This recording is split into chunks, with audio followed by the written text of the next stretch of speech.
Even though no publicly out trans athletes have competed in the Olympics, gender politics in the Olympics date back to World War II. In the 1936 Summer Olympics, German high jumper Dora Raschen placed fourth in the women's competition.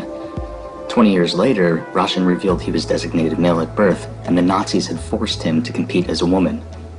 The scandal led international sports governing bodies to require female athletes to be inspected to confirm they were indeed female. Female athletes were required to be visually inspected by doctors. The inspections were called naked parades because the women had to walk around naked in front of a panel of doctors. In 1968, the IOC banned the humiliating naked parades and began chromosome testing. In 1986, Spanish hurdler Maria Patino was banned from the Spanish Olympic team after failing her sex chromatin test. Eventually, chromatin testing was found to be ineffective because it couldn't determine maleness.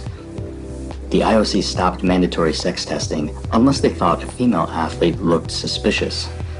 Gender testing wasn't designed to support transgender or transsexual women athletes. It was designed so men couldn't compete as women. It wasn't until 2004 that the IOC opened the door for transgender athletes. Under the Stockholm Consensus, transgender athletes could compete in the Athens Olympics. But there were some invasive and harmful requirements. All transgender athletes were required to have completed gender reassignment surgery. Male to female athletes had to be legally recognized as female and undergone 2 years of hormone replacement therapy.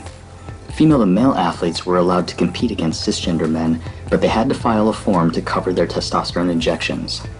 In 2015, the IOC decided transgender athletes could compete without undergoing gender reassignment surgery. The IOC has spent decades adapting its gender verification process.